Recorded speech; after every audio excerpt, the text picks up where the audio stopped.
CNE convoca oficialmente a comicios generales el 30 de noviembre y garantiza condiciones para tener unas elecciones altamente vigiladas. Elecciones se convocan bajo un ambiente de incertidumbre donde los consejeros deben respetar la institucionalidad y dejar el activismo político. Magistrada del Tribunal de Justicia Electoral denuncia que aunque les cueste la vida, defenderán la ley y las garantías del proceso electoral. Directiva del Congreso Nacional envía a publicar nueva deuda de 190.000 millones de dólares con la CAF, argumentando que no necesitan ratificar acta legislativa. Excanciller Reina se sincera, acepta que la Sisi no vendrá, que es promesa incumplida por culpa de la ONU, las élites del poder y el bipartidismo. Presidenta Castro anuncia que por algunos retrasos el hospital de Roatán será inaugurado en el mes de agosto. Familia de Ramón Mata anuncia que no compartirá detalles de su retorno por las delicadas condiciones de salud. Tribunal de Apelaciones restablece aranceles de la era Trump y el FBI liga a Nicolás Maduro con el cártel criminal Tren de Aragua. Este es su noticiero TN5 Estelar con Renato Álvarez y Cristina Rodríguez.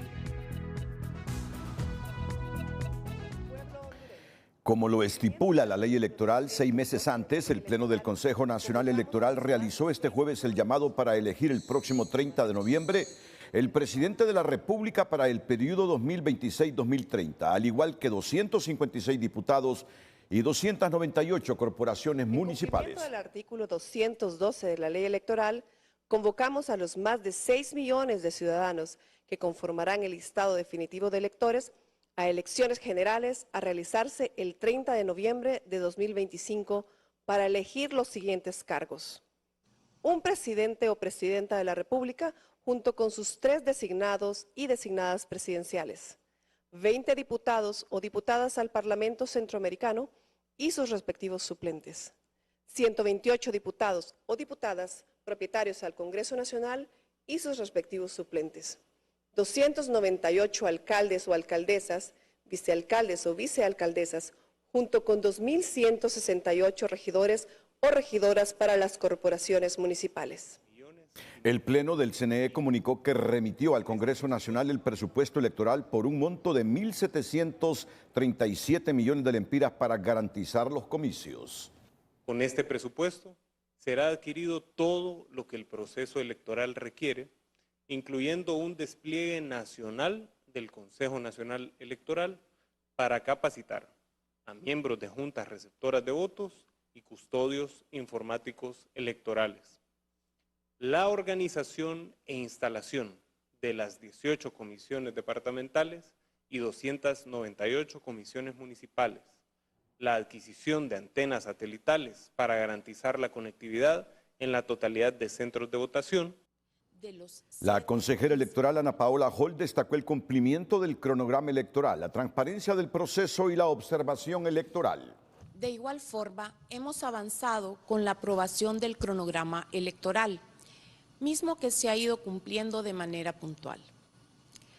Con la finalidad de promover la competencia, la publicidad y la transparencia de los procesos de contratación, incluimos por primera vez dentro del cronograma las fechas de publicación y adjudicación de los 7 principales procesos de contratación.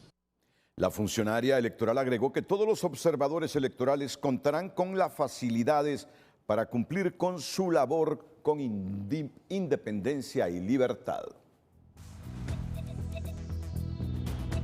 Muy buenas noches, Honduras. Cuenta regresiva, Cristi. Cuenta regresiva, Renato. 6 meses exactamente hoy, para el 30 de noviembre. Para el 30 de noviembre. A ejercer el derecho, a ejercer el sufragio, sobre todo. Bienvenidos a la emisión de este jueves 29 de mayo. La noticia del día es presentada por Claro. En Claro, acumula tus gigas en todos los Super Packs. Claro.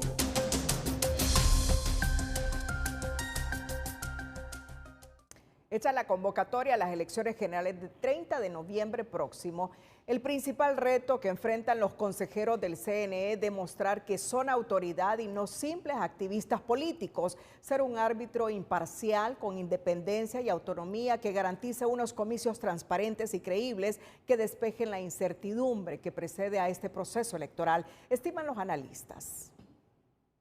Que tienen miedo, que no son independientes, o sea, generan un mensaje de desconfianza.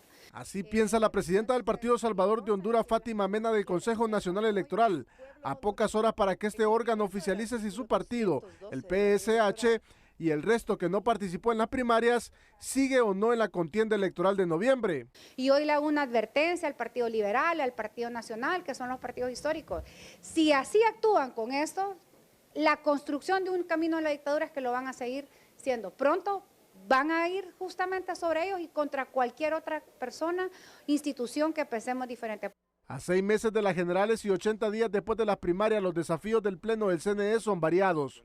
Su principal misión, según el presidente del Colegio de Abogados, será demostrar que son consejeros y no activistas políticos. De que puedan trabajar de manera colegiada, trabajar en defensa del interés del país, de la democracia, entender de que si bien pueden llegar a tener una representación por un partido político que es el que les ha permitido alcanzar una alta posición, pero que la labor de ellos es defender y proteger la democracia.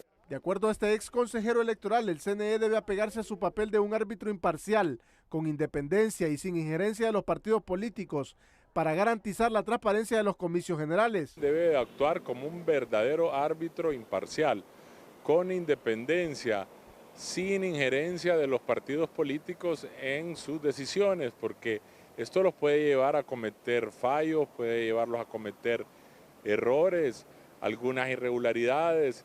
Pero el director ejecutivo del Consejo Hondureño de la empresa privada, Armando Urtecho, es del criterio que no solo es responsabilidad del CNE garantizar certidumbre al proceso, sino de todos. Es que todos deben de generar certidumbre.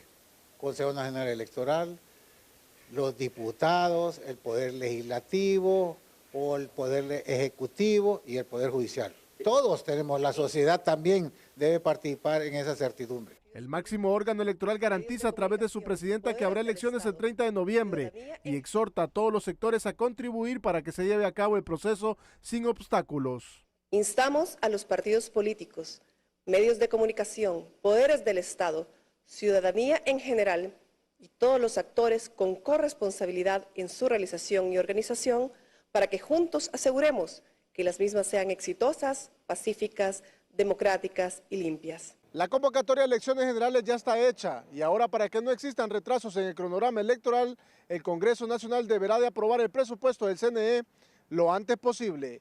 José Andino, Telenoticias.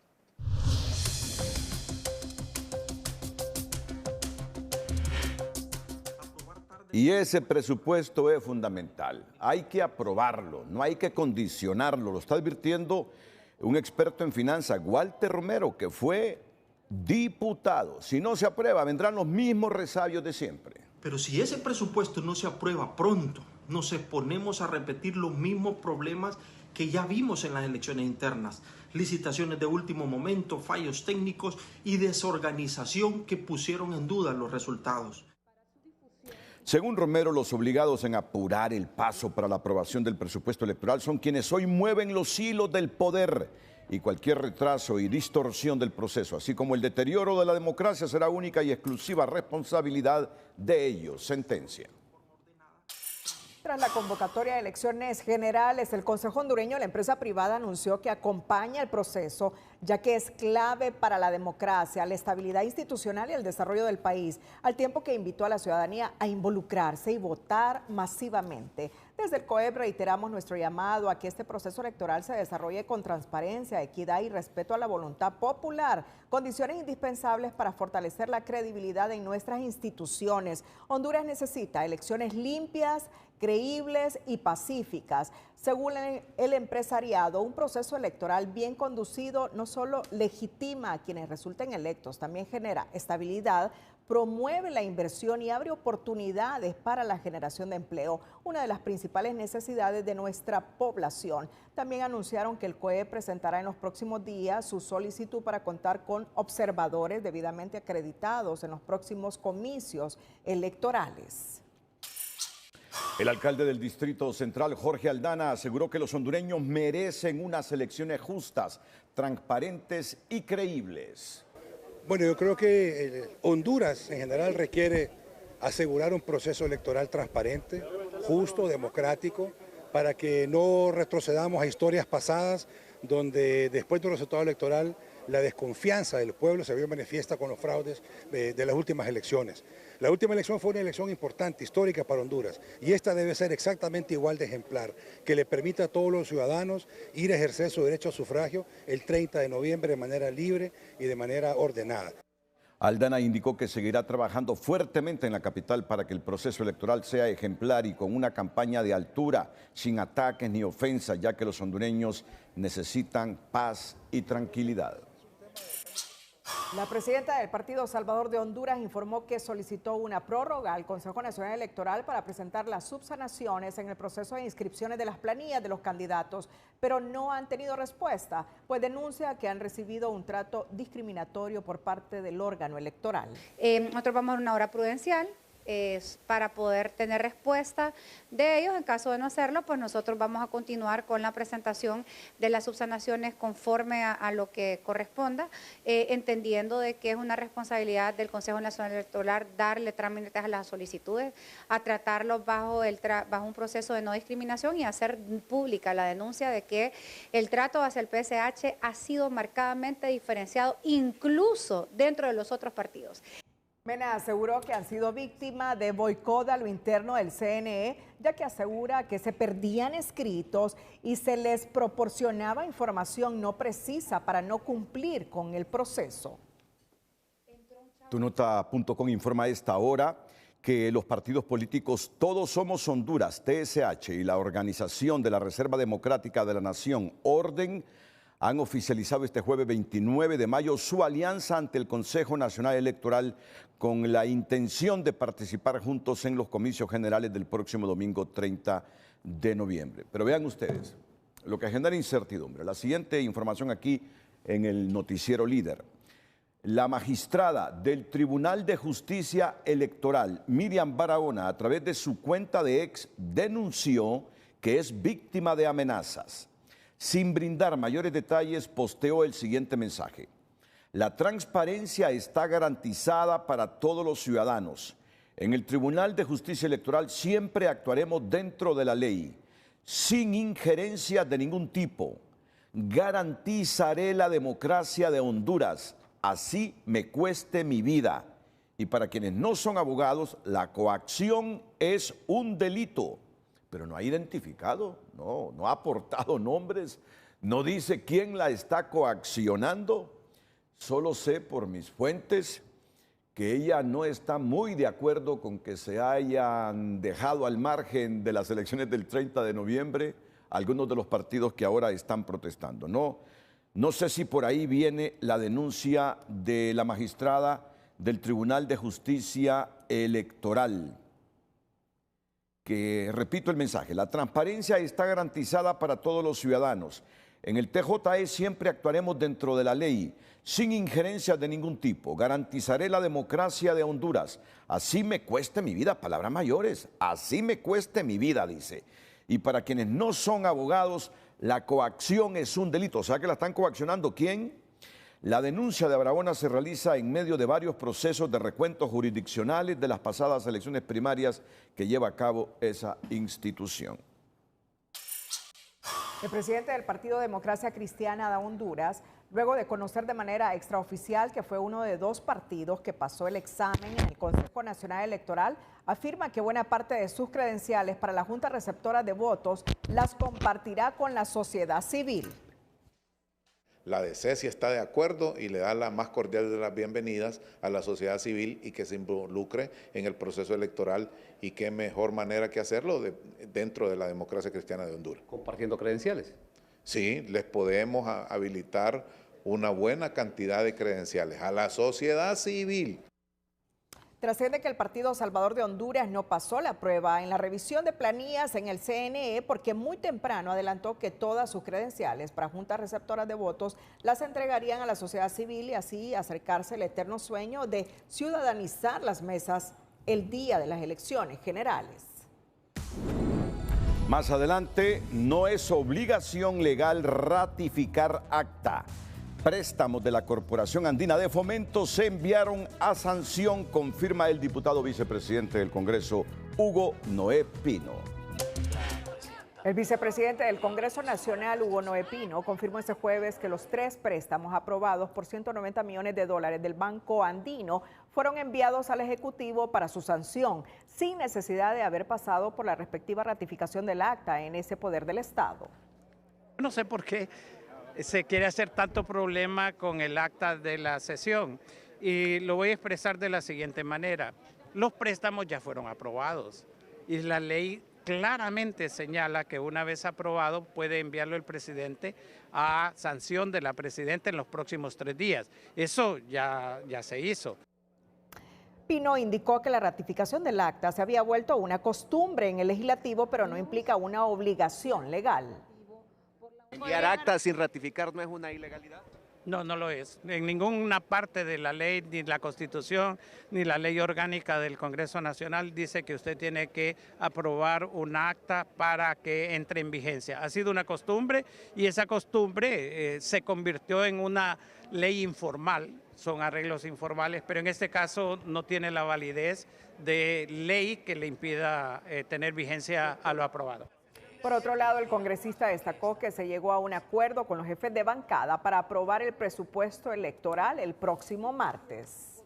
La Junta Directiva del Congreso sigue interpretando la ley a conveniencia y sin esperar la ratificación del acta de la sesión legislativa, donde fue aprobada una cartera de endeudamiento por $190 millones con la CAF. La envió a su sanción y publicación en la Gaceta y quitará así una bandera a la oposición que solicitaba la ratificación del acta que manda la ley. Superado ese impasse, la próxima semana la directiva se apresta a aprobar el presupuesto electoral.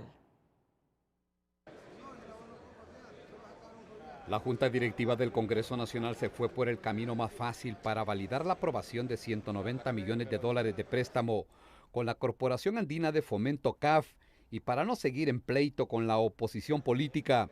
De un plumazo lo mandaron a la sanción presidencial sin pasar por la ratificación legislativa. Lo de la ratificación del acta simplemente es un requisito de forma que no convalida lo ya aprobado. Por lo tanto, efectivamente, esos decretos ya fueron enviados al Poder Ejecutivo. La misma ruta para el mismo caso. En el 2023 mandaron a sanción y publicación la adhesión de Honduras al CAF sin ratificación del acta. Esta vez repiten la historia al chocar con las bancadas de oposición que no cedieron a la extorsión de ratificar los préstamos del CAF a cambio de aprobar el presupuesto de las elecciones de noviembre próximo. Porque nuestra postura era no ratificar el acta para que no se enviaran a sanción los préstamos del CAF porque son ilegales, pero si ya cometieron esa ilegalidad, el pleito es en vano la lucha aquí en el Congreso y no tendríamos por qué seguir deteniendo la labor legislativa. Con esta dudosa jugada de la Junta Directiva del Congreso, el próximo martes se aprobaría sin mayores sobresaltos los 1.737 millones de lempiras que solicita el máximo organismo electoral y la ilegalidad que bordea la espinosa relación con el CAF se dejaría para después. La pregunta es qué pasaría si a partir del próximo año el país estrena un nuevo gobierno que no sea Libertad y Refundación. ¿Cómo quedarían estos préstamos que se cocinaron al calor de la ilegalidad? Esto es cuestionable. Con un nuevo gobierno, todos esos procesos pueden ser descalificados, paralizados y lo que pierde es el país. La Corporación Andina de Fomento no es la primera vez que pasa por una discusión de ilegalidad. En el año 2017, su presidente, el peruano Luis Carranza, sin consultar, aprobó al margen de la ley millonarios préstamos para Venezuela.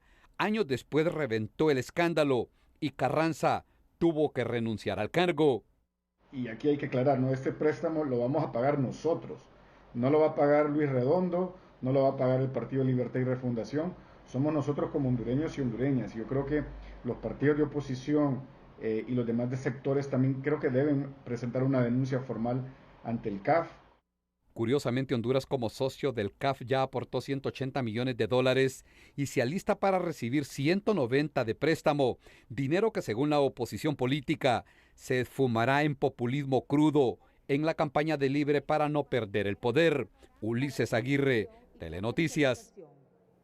Bueno, pero más allá de las consideraciones políticas o de otro tipo, nuestra máxima academia en la Universidad Nacional Autónoma de Honduras se sigue preguntando las razones que motivan al gobierno a endeudarse con la Corporación Andina de Fomento a tasas muy altas. Esa es la pregunta que se hacen algunos economistas de nuestra principal universidad pública. Más que resolver los altos costos financieros de la deuda, el gobierno busca legitimar su postura ideológica al insistir tanto en ingresar al Banco de Desarrollo de América Latina, aun cuando las tasas de interés son más altas, explica esta experta en finanzas. Y esto le da de alguna forma legitimidad a esa consigna que recae en su plan de gobierno, un socialismo democrático, se alinea, mejor dicho, de mejor manera a los principios básicos de estas estructuras de financiamiento. El secretario de Finanzas reconoce que los intereses son más altos que otros organismos, pero son menores que los que ofrecen la banca nacional y que permite tener más fuentes de financiamiento cuando no se puede acceder a otros como el Banco Mundial, BID o Fondo Monetario. Es cierto que son levemente más altas, pero son más competitivas, de nuevo, que la banca privada, ¿verdad? Y lo importante para un país de diversificar sus fuentes de financiamiento es que los bancos tienen sus límites de préstamo. Entonces, si nosotros necesitamos más inversión en carreteras, necesitamos más inversión en hospitales o en infraestructura y se nos acaba el espacio fiscal con un banco, nosotros podemos ir a otro banco. Pero deberían explicar cuáles son los beneficios extras que tendría el pueblo hondureño al elegir un banco que presta más caro, indican desde el Foro Social de la Deuda Externa. Usted tiene que buscar aquel mecanismo o aquel banco o aquella financiera que a usted le brinde el mejor servicio, es decir, que le dé las condiciones en las cuales usted va a sacrificar menos sus ingresos para poder saldar esas cuentas. Para esta economista hay una razón atractiva para el gobierno y es que parte de estos préstamos son apoyo presupuestario, es decir, que se pueden utilizar incluso para hacer proselitismo político. Eso es lo que hay que vigilar, la transparencia y la rendición de cuentas y que se utilicen para atender las demandas y necesidades de la población en general y no para favorecer a un partido político. Además de los altos intereses, Honduras tendrá que pagar 11.500 millones de lempiras por ser miembro del CAF, de los cuales a la fecha ha pagado 2.013 millones, según la Secretaría de Finanzas. El directorio de la Comisión Reguladora de Energía Eléctrica, CREA, aprobó las bases y pliegos de licitación para los 1.500 megavatios de energía, en la que se autorizó a la NE a comprar un 65% de energía renovable y 35% térmica. Va a ser una modalidad de contrato que se llama Build, Operate, Transfer, o sea, que la Empresa Nacional de Energía Eléctrica, una vez transcurrido el plazo de contratación de energía, adquirirá los equipos de generación. También se establece que los equipos de generación sean completamente nuevos. Los comisionados solicitaron a la NE que presente un cronograma que incluya las fechas de lanzamiento, recepción de ofertas y adjudicación de contratos, así como una explicación de cómo garantizará el pago de la energía que contraten. Esta licitación está pendiente desde el gobierno anterior y algunos expertos en el tema consideran que será difícil que sea una realidad de la administración de la presidenta Castro, que está a 7 meses de finalizar. Llegamos a la mitad del año y la ejecución del presupuesto sigue siendo baja, apenas un 25%, cuestiona el Instituto de Investigaciones Económicas de la UNA, partiendo de las múltiples necesidades que registra el país. Pero otros analistas señalan que por ser año electoral, la mayor canalización de recursos se verá en inversión social y productiva a medida que se acerquen las elecciones para jugar con el voto de los ciudadanos.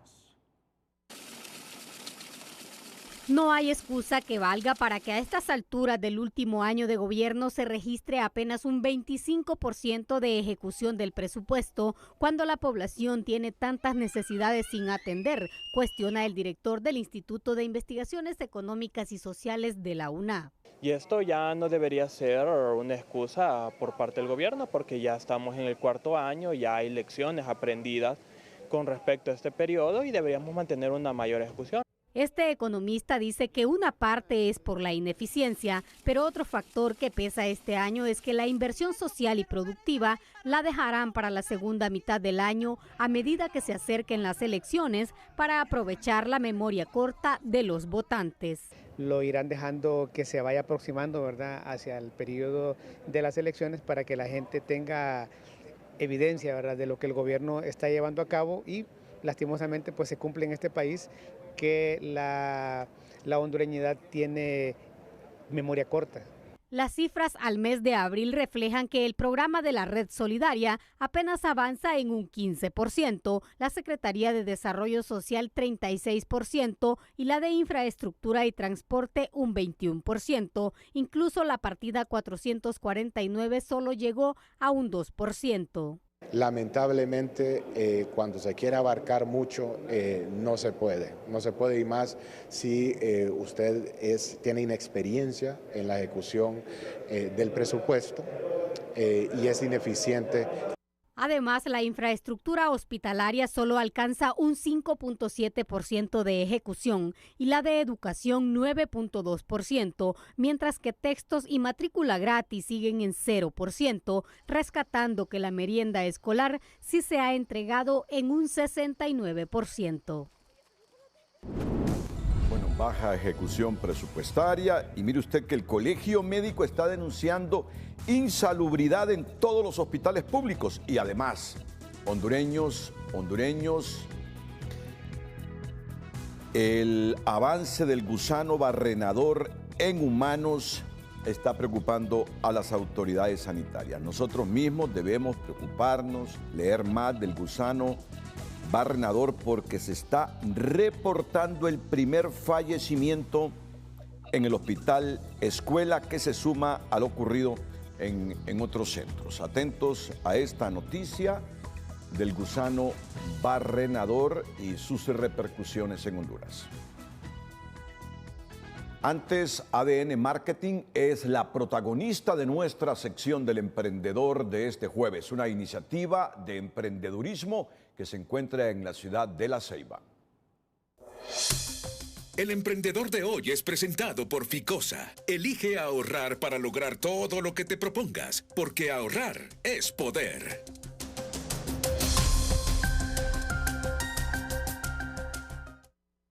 Con el propósito de generar ingresos para su familia, este ceibeño con muchas expectativas ha creado una pequeña microempresa denominada ADN Marketing con el propósito de generar diferentes productos a la población de esta localidad. Pues nosotros comenzamos operaciones en el año 2020.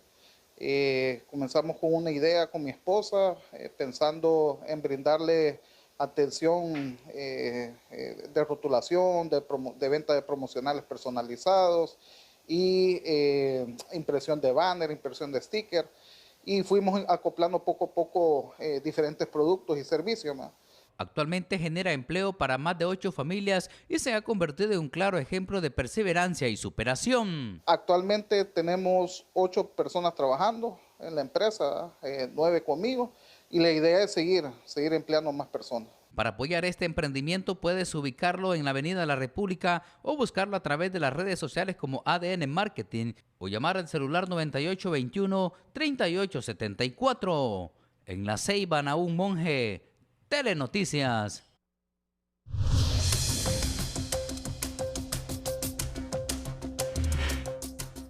En Educación Financiera le contamos cómo la modalidad de trabajo híbrido se está volviendo en alternativas para muchas organizaciones y es importante en este contexto atender los desafíos de las 3C: comunicación, coordinación y conexión.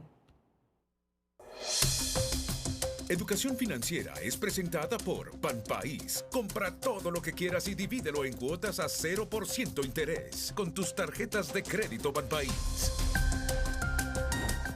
Comunicación. Este desafío incluye problemas tecnológicos, reuniones en las que algunas personas están a distancia, conversaciones monopolizadas por uno o unos pocos miembros del equipo y barreras debido a diferencias de poder, estatus e idioma. Coordinación.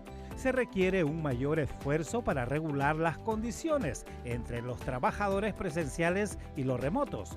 Los compañeros remotos pueden quedar al margen de pequeños intercambios y decisiones menores que pueden derivar en conversaciones más amplias y decisiones más importantes.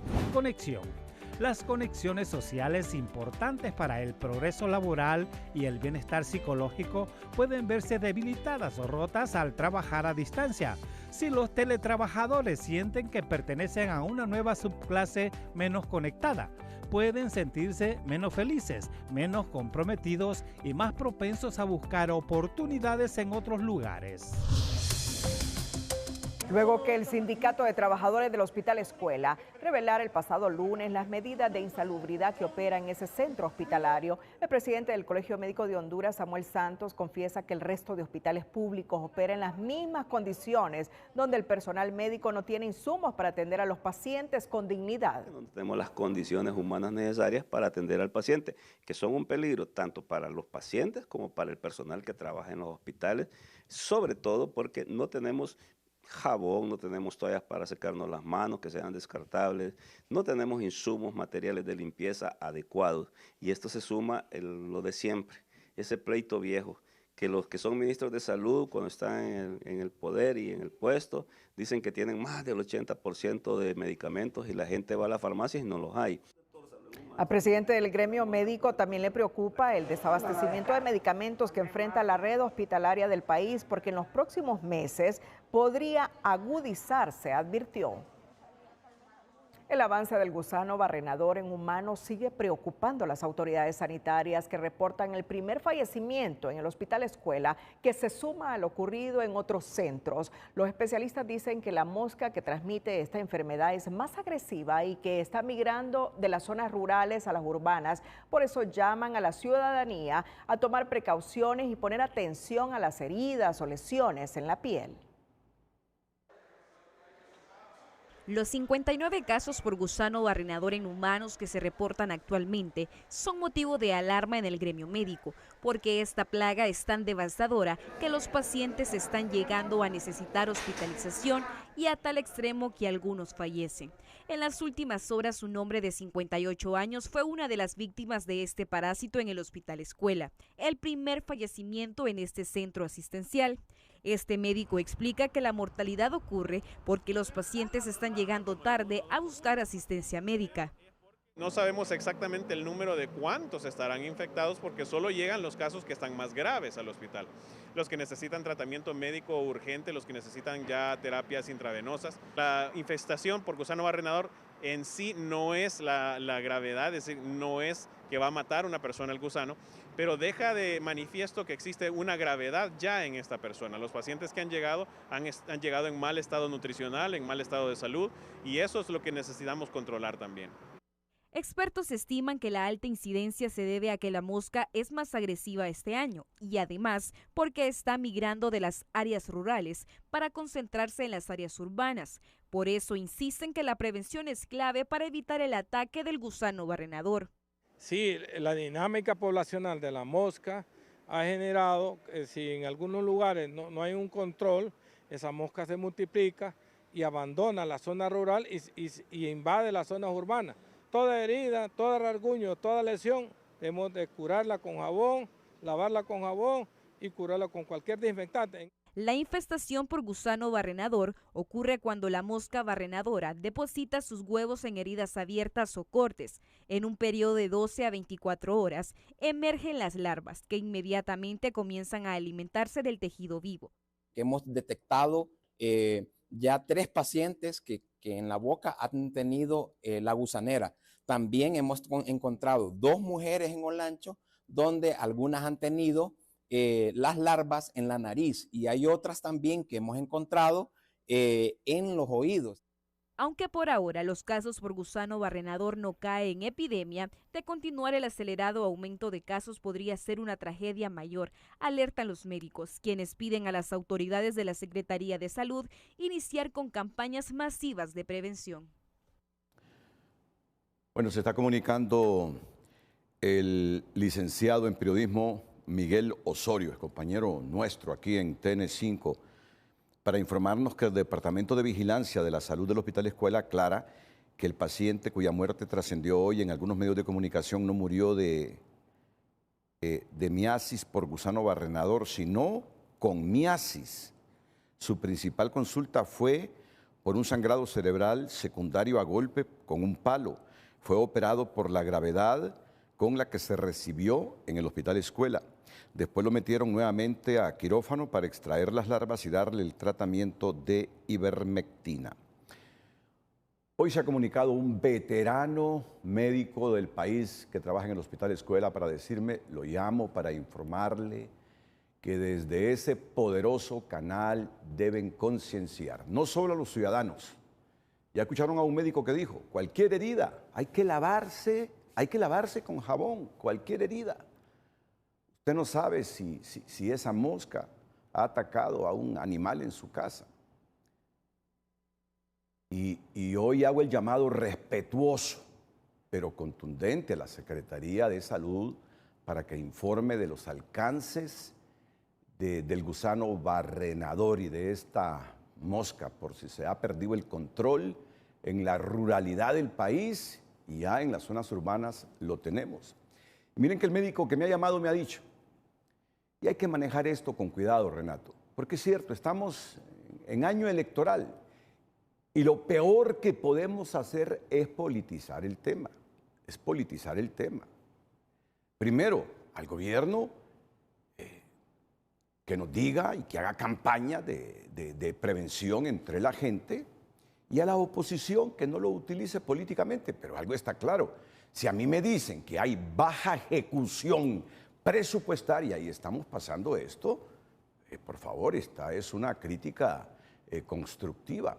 Hoy el médico me dice, es impresionante cómo se mira ese gusano y hemos visto ese gusano inclusive ahí en el piso de la sala donde se ha atendido a esta gente, indistintamente de la causa por la que haya muerto. El hecho es que esta mosca se aprovechó de una herida o de sus condiciones de prebase para terminar con su vida.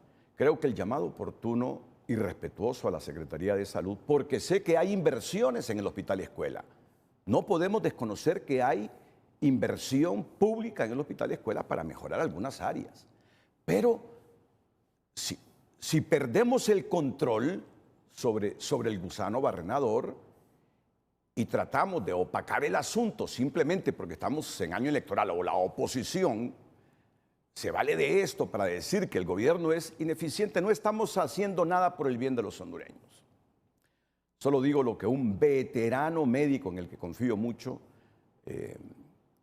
me ha dicho hoy para que envíe este mensaje a la población, para tener mucho cuidado. Cualquier herida hay que lavarse con jabón. Y como estamos en año electoral, ni tratar de relegar un tema simplemente porque crea que se puede afectar a la población o a la oposición, decir que el gobierno es ineficiente en esto. El asunto es tratar el asunto desde una perspectiva estrictamente profesional y ética. Si esto se sale de control, muchos hondureños ya con enfermedades de prebase pueden fallecer. Así que la advertencia sincera, constructiva y con ética, tanto para la autoridad, para la oposición política, como para la ciudadanía en general. En otra información, la presidenta hondureña Xiomara Castro informó este viernes que la inauguración del Hospital de Emergencia en Roatán, Islas de la Bahía, se retrasará por algunos meses a raíz de algunos inconvenientes con el terreno donde se edifica. Ya tienen instalaciones eléctricas con todos los requerimientos. En aquel momento dijimos, lo vamos a construir en 3 meses. Y cuando empezamos a ver, nos dimos cuenta que el terreno era tan difícil de poder construirse ahí, que había que construir un muro tan grande que nos ha llevado muchísimo tiempo. Pero ahí vamos. Castro destacó que están marcando la diferencia, no son hospitales chatarras ni de palabra, al tiempo de exigirle al bipartidismo que se toque el corazón y deje de extorsionar al pueblo, aprobando la ley de justicia tributaria para lograr más recursos y seguir construyendo obras. El gobierno, te dejo la información, no, déjamela a mí porque esto de la salud, bueno, te priorizo, adelante. El gobierno de la República inauguró este jueves una moderna clínica oftalmológica en el marco del proyecto Operación Milagro, integrada por médicos cubanos que harán los procedimientos de salud totalmente gratis. La población de bajos recursos económicos de Tegucigalpa y de otras regiones ya puede visitar este centro de atención ubicado en el edificio donde antes operaba el Ministerio de Gobernación en el Boulevard La Hacienda. Cada centro atiende entre 50 a 70 pacientes diarios y hace alrededor de 15 cirugías relacionadas con cataratas y terigión. Esta es la tercera clínica que pone a funcionar el gobierno después de la de Ciguatepeque y San José de Colina, Santa Bárbara y próximamente una cuarta en Catacama, Solancho. 70 días del inicio del año escolar 2025, la Asociación para una Sociedad Más Justa identificó avances importantes para garantizar el derecho a la educación de la niñez al registrar solo 5 días perdidos de clases, pero también señaló brechas preocupantes en la entrega de la merienda escolar, pese a que este año se destinaron 1.023 millones de lempiras para este fin. En relación a las clases, se ha avanzado hasta el día 73, de los cuales en promedio se han entregado 68 días, se han perdido unos 5 días en promedio a nivel nacional. Eso significa un año escolar hasta la fecha con más del 90% de días calendarizados cumplidos. El mayor riesgo que estamos viviendo está relacionado con la alimentación escolar. Si bien inició a tiempo, a la fecha de 73 días se han perdido 27 y esto representa un 37% de días de alimentación escolar no entregada. Escoto destacó que aunque las autoridades han logrado alinear la compra de alimentos del PMA con las entregas de la Secretaría de Desarrollo Social para cubrir el calendario escolar, aún quedan 20 de los 200 días de clases sin cobertura alimentaria. Este jueves lo positivo lo destacamos para la Escuela de Niñas Rosa de Valenzuela por su iniciativa de impulsar desde hace 2 años los llamados desayunos literarios entre los menores. La noticia positiva es presentada por Banrural. Una década siendo amigos. Banrural, el amigo que te ayuda a crecer. Con el propósito de incentivar la lectura y que ésta no se pierda, se realizó un desayuno literario para agradecer a aquellos que apoyan esta iniciativa y que lleva 2 años practicándose en la Escuela de Niñas Rosa de Valenzuela. Y esta estrategia que hemos trabajado durante ya 2 años se llama Madrinas de la Lectura.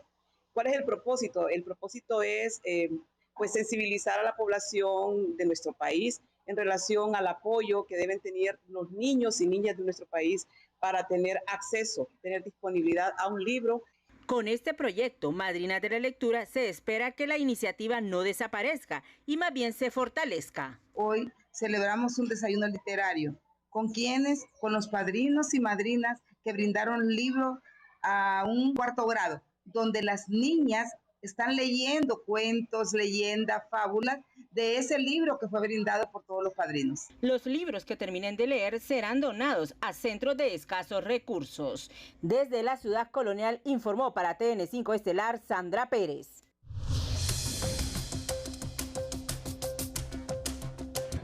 Preocupados por la grave escalada de ataques contra la libertad de expresión y el ejercicio periodístico independiente, este día los expresidentes del Colegio de Periodistas de Honduras se reunieron de manera urgente en la sede de la institución. Según se informó en la página oficial del CPH, en la reunión también se denunció la alarmante persecución contra los colegas Juan Carlos Sierra, Dagoberto Rodríguez y Rodrigo Wong Arévalo, señalados de manera irresponsable por funcionarios de gobierno. Se condenó el papel de Roosevelt Hernández, jefe del Estado Mayor Conjunto, y de la ministra de Defensa, Rixi Moncada, por su peligrosa retórica y por permitir una embestida institucional contra el gremio periodístico. Advirtieron que estas acciones constituyen una grave amenaza a la democracia, al Estado de Derecho y a la libertad de prensa en Honduras. Anunciaron que se ha definido una estrategia firme y unificada para resistir a esa ofensiva y defender al Colegio de Periodistas de Honduras como bastión del periodismo libre. El Colegio de Periodistas de Honduras no se intimida, no retrocede y no va a guardar silencio. Exigimos garantías, respeto y alto inmediato a esta persecución. Quienes hoy pretenden callarnos deben saber que el periodismo se defiende con dignidad y con la verdad, aseguraron los expresidentes del ente colegiado. El presidente de Transparencia Internacional, François Valerian, visitará Honduras la próxima semana con el propósito de reflexionar junto a diversos sectores de la sociedad hondureña sobre distintos temas que afectan al país. El objetivo de esta visita es sostener una serie de reuniones con sectores claves de la sociedad para analizar diferentes temas, especialmente la lucha contra la corrupción en la región, la promoción de la transparencia para analizar sobre la situación de la democracia, especialmente en nuestro país, y hablar sobre el tema de integridad electoral, especialmente en un momento que es clave para nuestro país cuando estamos de cara al proceso de las elecciones generales del mes de noviembre. El presidente de Transparencia Internacional se reunirá con representantes de sociedad civil, academia, iglesias, medios de comunicación, sector privado y empresas que forman parte del proyecto Iniciativa Anticorrupción y Transparencia para América Central. Luego de la renuncia de Eduardo Enrique Reina como secretario de Relaciones Exteriores, el cargo fue ocupado por Javier Busotto, quien hasta entonces venía desempeñándose como embajador de Honduras en los Estados Unidos desde diciembre de 2022 y anteriormente sirvió como encargado de negocios en la misma sede diplomática. En 2009 fue nombrado en la Embajada de Honduras en Estados Unidos, asesorando en numerosos asuntos legales durante un periodo de crisis política en el país. Es originario de Tegucigalpa, tiene 42 años de edad y en el ámbito académico posee doble maestría en Derecho y Gobierno y Derecho Comercial Internacional, así como un doctorado en jurisprudencia. Antes de su rol como embajador, trabajó en el sector privado como director general de una empresa dedicada a la gestión de franquicias de seguros en el área metropolitana de Washington, D.C. También desempeñó varios cargos en el sector público de Honduras como asistente legal en la Corte Suprema de Justicia y laboró en el Instituto de la Propiedad en un programa de administración de tierras patrocinado por el Banco Mundial. El ex canciller Enrique Reina aceptó que la Sisi no vendrá a Honduras, no sin antes culpar a las élites de poder, al bipartidismo y a la ONU, porque esa promesa de campaña de la presidenta Castro no fue cumplida y ya no hay tiempo para concretarla. No se atrevió a decirlo bajo la investidura de canciller que ostentó hasta ayer, pero ahora, sin las ataduras del cargo, el candidato a designado presidencial de Libre reconoce que la Sisi no vendrá en la administración de Xiomara Castro. Va a ser muy complejo porque si lo que se buscan son reformas legales y constitucionales, no las van a pasar. Como le digo, si no se pasa un préstamo, si no se llegan a poner de acuerdo ni siquiera para una agenda, no van a buscar crear un mecanismo que pudiera en cualquier caso ser un riesgo para los mismos intereses de quienes gobernaron hace 7 meses. Tanto Castro como la candidata presidencial de Libre, Rixi Moncada, definirán si se le da continuidad o no a la Sisi, puesto que la realidad política es adversa con la renuencia del bipartidismo en el Congreso, el temor de las élites de poder y la misma conspiración de sectores en la ONU, amplió Reina. Sí hay fuertes intereses internos y externos que buscaron atrasar el proceso de establecimiento de la Sisi, sobre todo con excusas que se ponían a veces, por ejemplo, de que no se aprobara la Sisi si no hubieran reformas en el Congreso Nacional. Y vemos lo que que pasa en el Congreso Nacional. O sea, al buscar esto, yo creo que se buscaba empantanar el proceso y atrasarlo. Pero el problema ya no solo serán los tiempos, también se suma el complejo contexto internacional con el recorte de ayudas de Washington para financiar iniciativas anticorrupción como la Sisi, señala la directora ejecutiva del FOPRIDE. Ya desapareció USAID, el apoyo directo que se tenía entonces del gobierno de Estados Unidos para luchar contra la corrupción aún sigue estando bajo procesos de estudio, bajo procesos de investigación. Lo que está claro es que tanto Reina como Moncada, ambos parte de la comisión negociadora que quedará acéfala con su incursión política, también son responsables por el fracaso de la Sisi, cuestionan opositores, para quienes sería irrisorio que se retomara como promesa de campaña. Indiscutiblemente Rixi Moncada y su candidato a designado le fallaron a Honduras en el tema de la Sisi como en el tema del CIADI, donde fueron a denunciar al CIADI y realmente eso lo que hizo fue espantar la inversión. Habrá que esperar a quienes designa la presidenta Castro como sus reemplazos en la comisión negociadora, o si de una vez la titular del Ejecutivo renuncia a continuar con el engaño que significó la Sisi, puntualizó. La promesa de la Sisi quedó en papel mojado, pero seguirá vigente hasta el próximo 15 de junio, fecha en la que Naciones Unidas decidirá si amplía o no el memorándum de entendimiento por otros 6 meses más. José Miguel Álvarez, Telenoticias. El anuncio de Washington que sancionará a las autoridades extranjeras que impidan el ejercicio de la libertad de expresión a los estadounidenses obliga a los burócratas hondureños a reflexionar sobre sus comportamientos antiimperialistas, advierten expertos en diplomacia. Pero desde el gobierno dicen no temer al quitado de visas porque ello es una injerencia y ellos van a seguir expresándose a favor de la defensa de la soberanía. Si siguen con el comportamiento que mantuvieron con la señora Dou, van a perder su visa. Esa es la advertencia que les hace este especialista en relaciones internacionales a varios funcionarios hondureños, luego que el gobierno de los Estados Unidos anunciara una nueva política de restricción de visas que se aplicará a funcionarios extranjeros y personas cómplices de la censura de estadounidenses. Vimos en el pasado a los funcionarios el trato que le daban especialmente a la embajadora de Estados Unidos. Y pues este es un llamado, claro, a que cesen ese tipo de comportamientos, si no, pues va a haber repercusiones. El mensaje enviado por Estados Unidos a través de su secretario de Estado, Marco Rubio, es puntual, al señalar que durante demasiado tiempo los estadounidenses han sido multados, acosados e incluso acusados por autoridades extranjeras por ejercer su derecho a la libertad de expresión, un principio esencial e innato para la vida estadounidense sobre el cual los extranjeros no tienen autoridad. Pero para este funcionario, la nueva política de Estados Unidos no es más que un instrumento injerencista que no les detendrá para expresar sus posturas y defender la soberanía del país. Yo le digo, el mundo es más grande que Estados Unidos y a mí el tema de las visas no creo que nos vaya a hacer pensar 2 veces decir la verdad o señalar cuando se esté faltando a ella. Es injerencismo a todas luces, ¿verdad? Nosotros tenemos todo el derecho a la soberanía, al autogobierno, a manifestarnos como mejor nos parezca como país. Una de las preocupaciones de este entrevistado es que la nueva política de Estados Unidos no descarta consecuencias diplomáticas, por lo que pide a los funcionarios no tomar el tema a la ligera y mantener relaciones cordiales pensando en los intereses del país. Que se mantengan dentro de la normativa, dentro de los principios de una relación cordial, una relación que obviamente protege y defiende nuestros intereses, pero que lo hace en el marco del respeto.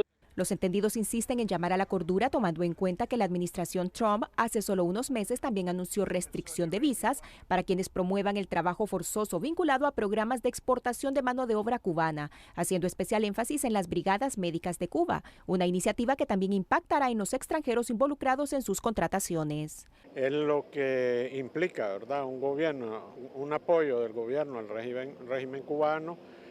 Los recursos que Honduras le aporta a ese régimen que viola los derechos humanos de sus ciudadanos y la presencia de ellos acá que ni siquiera está respaldada por el Colegio Médico. Cabe señalar que el gobierno de los Estados Unidos no especifica países o funcionarios que podrían ser sancionados con sus nuevas políticas, aunque sí dejó claro que ya sea en Latinoamérica, Europa o cualquier otro lugar, se acabarán los días de trato pasivo para quienes trabajan por socavar los derechos de los estadounidenses.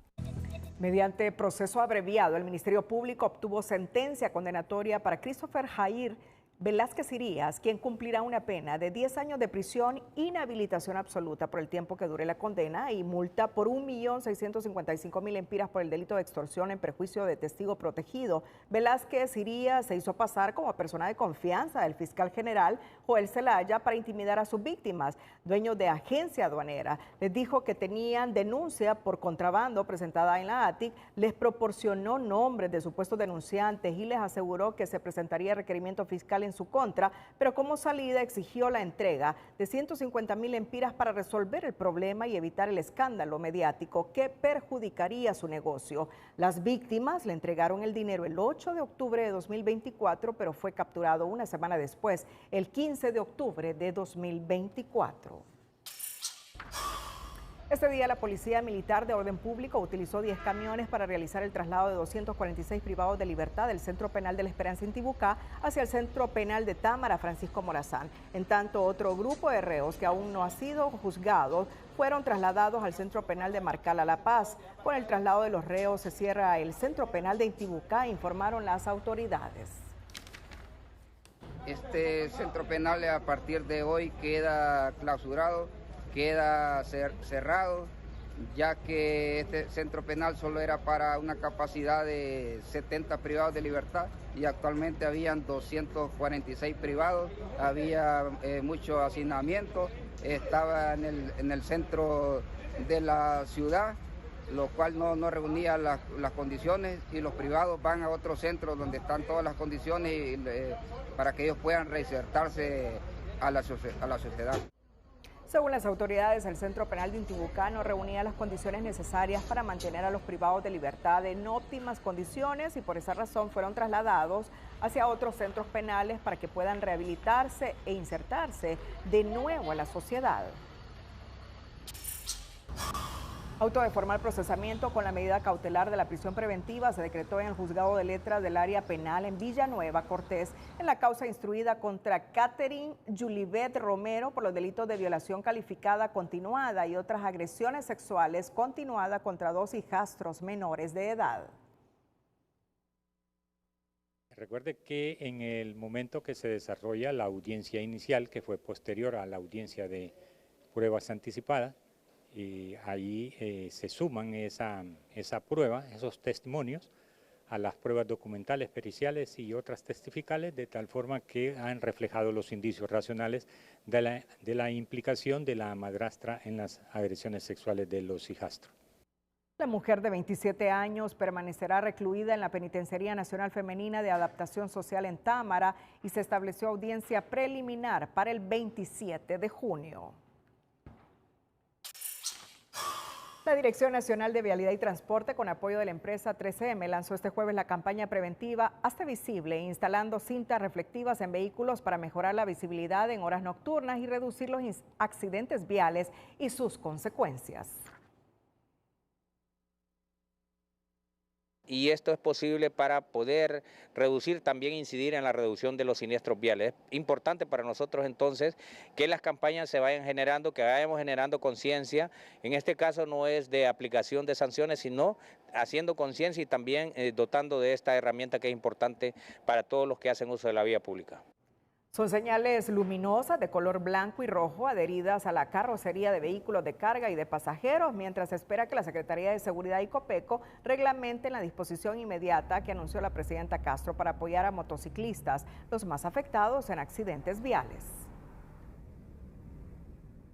Sobre todo el sector de que tiene moto la está esperando, sin embargo, no es suficiente para dar cobertura a todos los propietarios de motos que hay en el país, que aproximadamente creo que está por 500.000 de motos o más. Sin embargo, pues vamos a estar pendientes y el pueblo hondureño está a la expectativa si este ofrecimiento va a ser efectivo o solo se va a quedar en una propuesta vacía.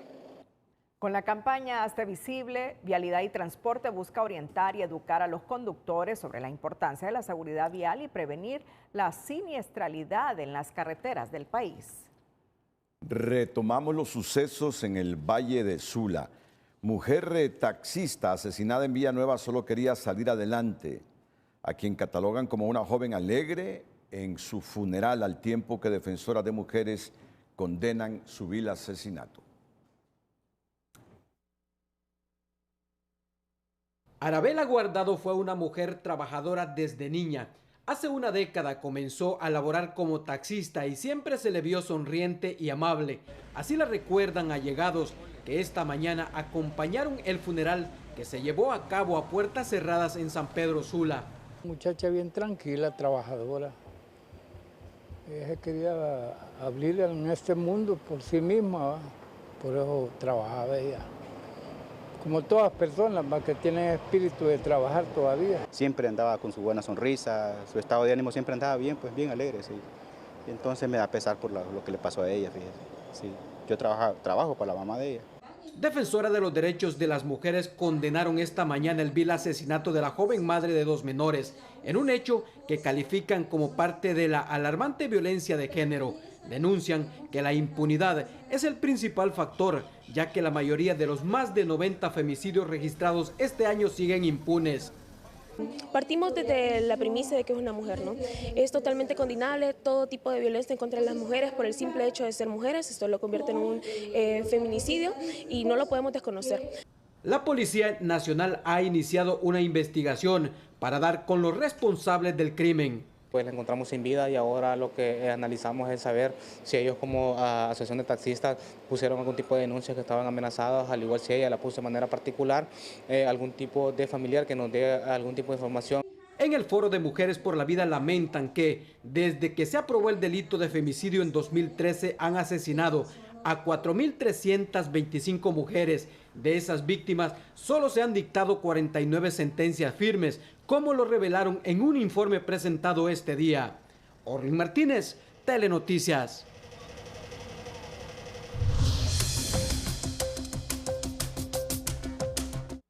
Hola, ¿qué tal? Qué gusto saludarles.